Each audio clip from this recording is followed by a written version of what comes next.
right, good morning. Do we have our mics on, guys? It's a great pleasure to be here with you today. I want to thank the Grief team for inviting me back. I was here, some of you might have attended 3 years ago in Dubai when I was the head of the Michelin Guide, and I was talking about what the Michelin Guide was about and if the Michelin Guide was going to be coming to Dubai.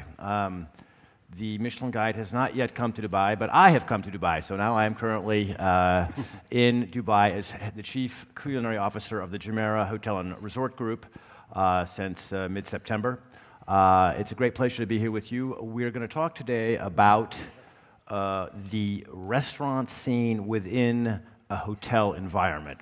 As most of you know, it is something that's evolving very, very rapidly. The role of a restaurant in a hotel, it raises a lot of questions. Traditionally, restaurants have not been profit drivers. A lot of them have been loss makers in the hotel environment. Now, the perception used to be the only people who went to a restaurant in a hotel were single business travelers who really didn't want to go anywhere else. That has completely changed.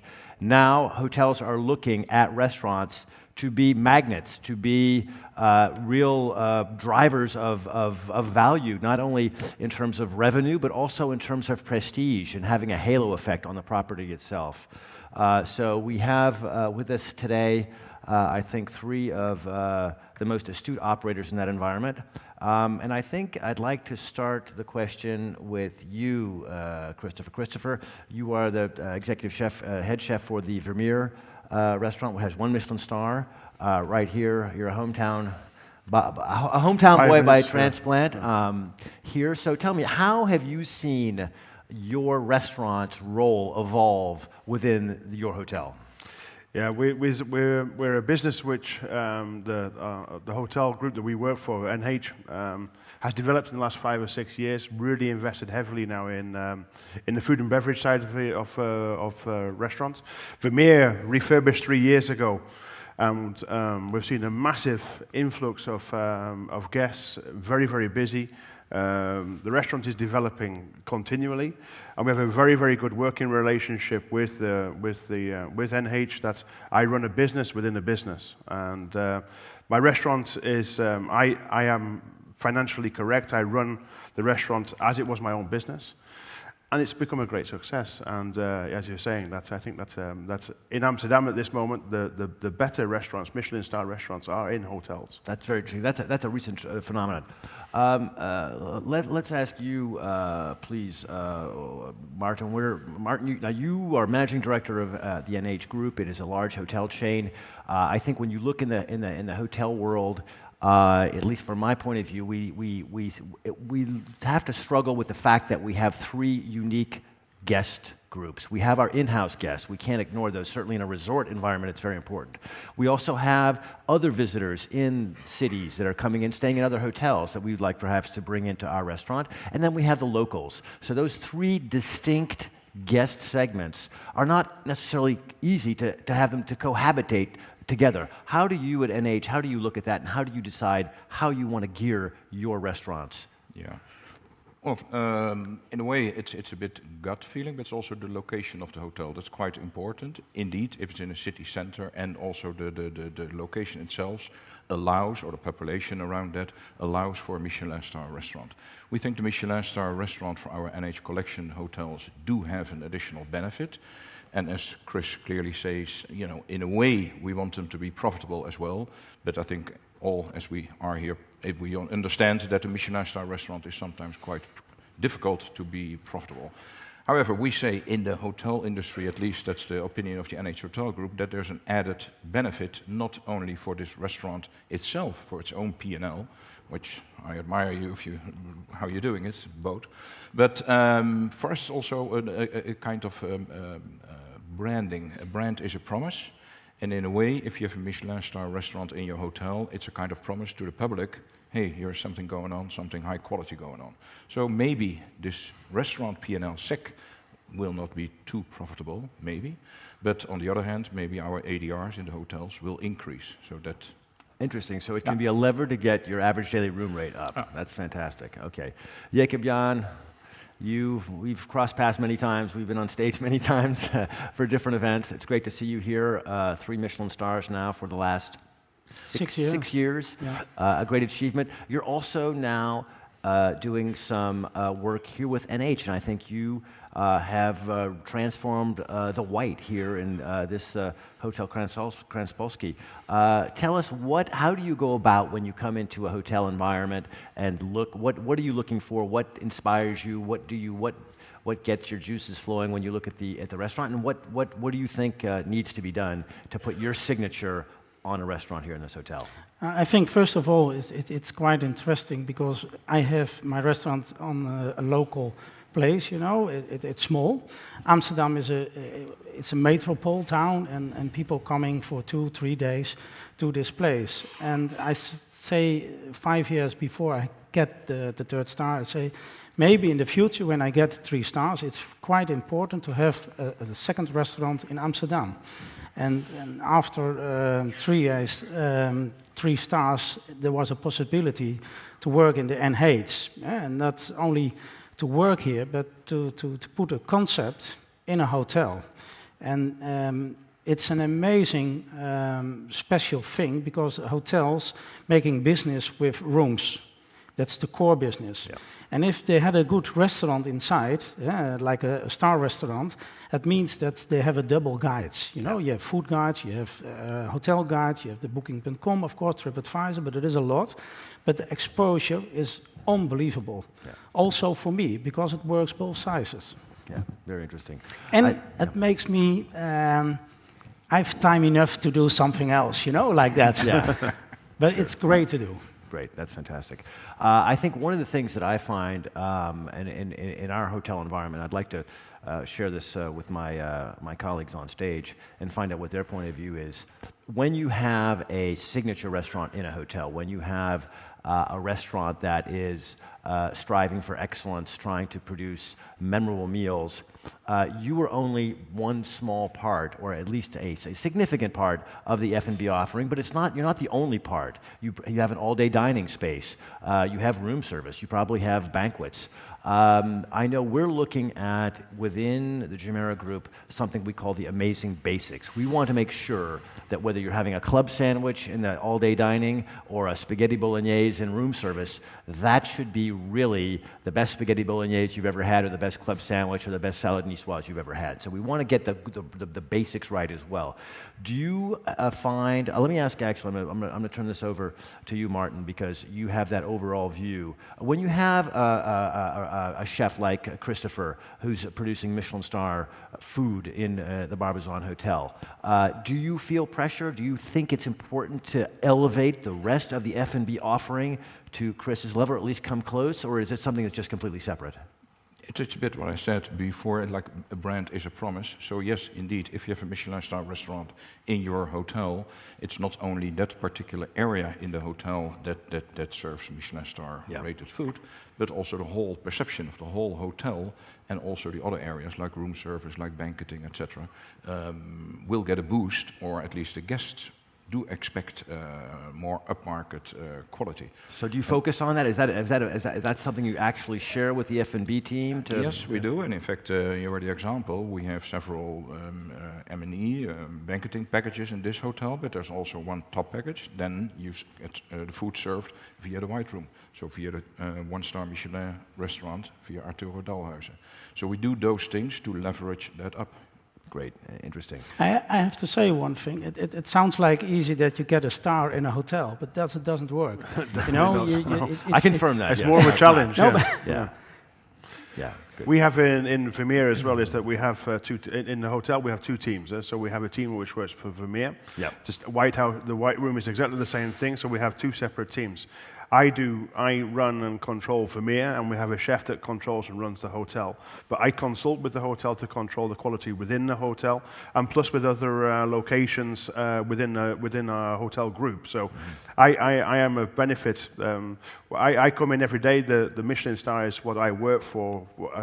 When I first started in the kitchen as a young chef, it was always the dream to get to that point. And I work with a very, very motivated team that are all now busy making the mise en place for tonight.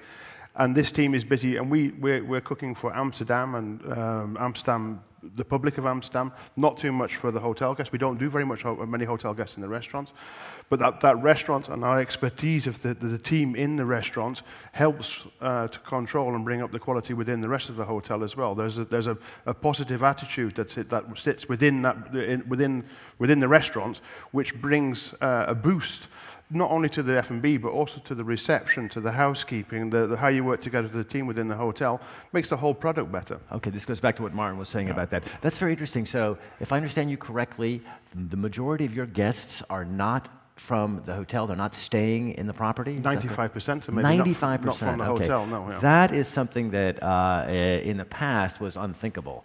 So you are really going, I mean, you're attracting people, both the local Amsterdammers as well, people, I imagine. Yeah, definitely. We're a destination restaurant. Amsterdam, in the next 10, 15 years, is going to attract 30 million tourists over a year. Now, that's a market we have to go for. Yeah. Maybe the hotel set is not exactly what we need for the restaurants. And there's nothing better. We're cooking for a guest that is coming to your restaurant to eat your food. That's the best. You know, the people travel to. It's the best compliment, of course. It is the best compliment, and sometimes a hotel guest can be somebody that uses the restaurant because it's there. Yeah. But as a chef, you want to cook for people that come for your food. That's the best there is. Yeah, absolutely. Now, Maarten, when you look at your hotel portfolio, I think NH has dozens, if not hundreds, of hotels. I know you've expanded rapidly. It's based in Spain, I believe. Yeah, correct. I know they got their start there.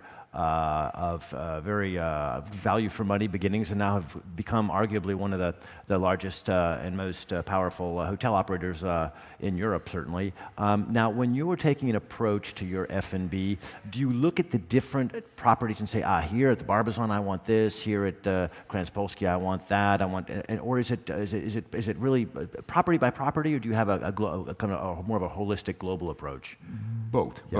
We are in between. We are the 20 largest hotel chain, so meaning we're not too big, we're also not very small. The same approach goes to our 350 hotels worldwide. Individually, we check whether it's worthwhile or what concept should be in there. And we even have some properties which are really in a city center where there's plenty of nice restaurants around it, where we say, okay, we're not going to compete. We're just not going to offer a restaurant ourselves, but we're going to cooperate with the local restaurateurs. On the other hand, you also have, like here in Amsterdam, where indeed we have Chris Naylor with his restaurant Vermeer, but Chris is not only responsible for restaurant Vermeer, we also asked him to give his advice for all the F&B outlets, at least we have in Northern Europe.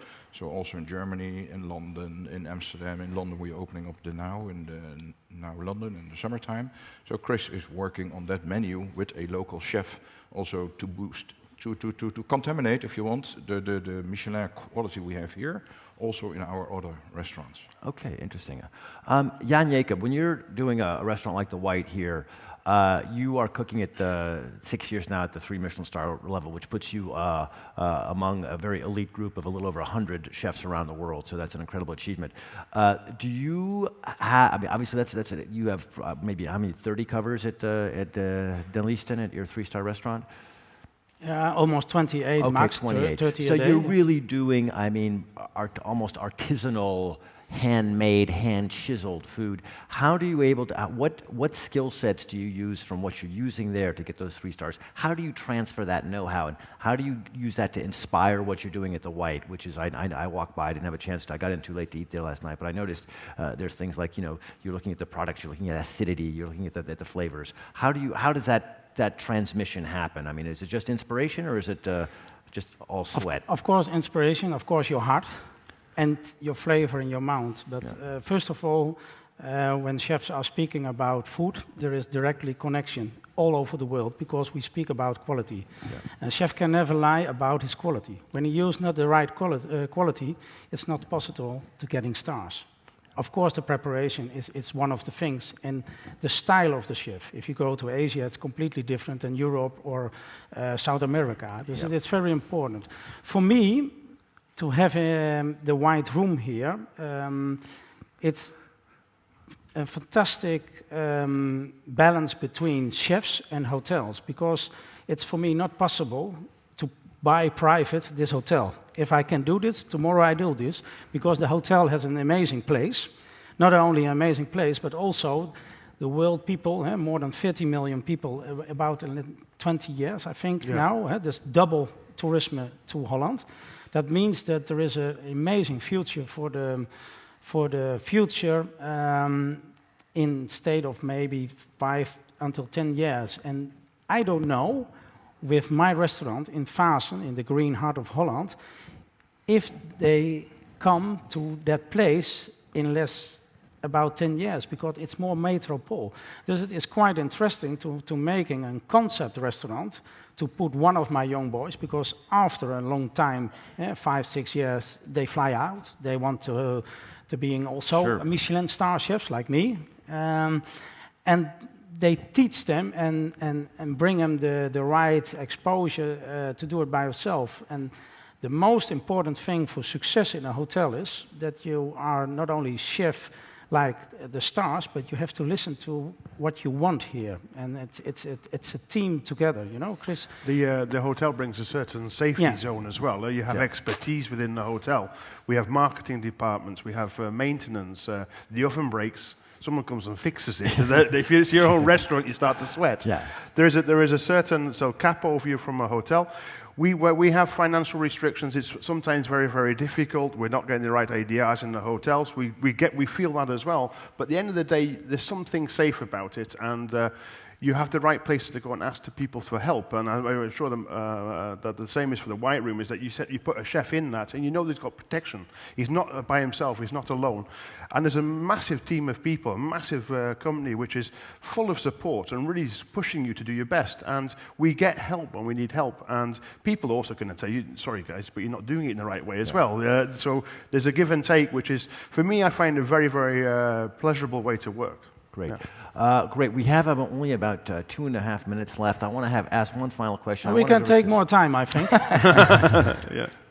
We're going to try and be disciplined here. It's not in my DNA, but we're going to do it. I would like to ask one question, I think, both to you, Christopher, and to Jacob Jan. If you could identify one single key success factor to running a Michelin-starred restaurant in a hotel environment, what would it be? Your guest. The guest. Cook for your guest. Cook for your guest. And do everything for your guest. And that's the most important thing. And be yourself. And do what you enjoy doing. And don't try to copy other people and be somebody else you're not. Interesting. That's great, because that's the message I wasn't at the Michelin Guide. That's the message I tried to pass to all the restaurateurs I encountered. Cook for your guests. Make sure that if you know what they want to eat, how much they want to pay, and what environment they want to be in, you will be successful. And if you do that well, the Michelin Guide will discover you don't cook for the Michelin Guide. So I think that's great advice. Jan, this is absolutely true. If you don't cook for your guests, there is no any guest in your restaurant. You need the guest, you know. But I think, first of all, also a little your heart. This is my repertoire. I want to make this. This is my style. These are my influences. And I think that's quite important. But at the end, you need guests to make it successful. Great. Very good. Please, Maarten, can you wrap up? You're the hotelier here among us. Yeah. The guest is, of course, key and is the main importance for us. But on the other hand, we also need staff to serve them. So yes, of course, we do all the work for the guests, but it's also the staff that is key to make it all happen. And I'm very happy to collaborate, indeed, with both these great gentlemen. Great. Well, I have to say that I'm certainly impressed to see what NH has done to up the restaurant game. That wasn't the case, I know, when you started 25 years ago. The F&B offerings were good, but they were very basic. Now to be able to attract chefs of Jan Jacobs and to Christopher's level, and to give them homes and make them happy and let them be successful, is a huge tribute to what you and your teams and the corporate philosophy has done. So I think there's a lot of hotels out there that will be inspired by what you're doing. Well, our time is up. Once again, I want to thank you all for coming and listening to us, and we look forward to seeing you at the next Griff or in Dubai, if any of you have a chance to get over there. Thank you all very much. Thanks, Michael, Jacob, Jan, Maarten, and Chris. So the guest is key. 3 minutes, we make it 20 to gain some time. Thanks very much. Give a big applause. Thank you. Thanks. Veel te kort. Dank je. Ja,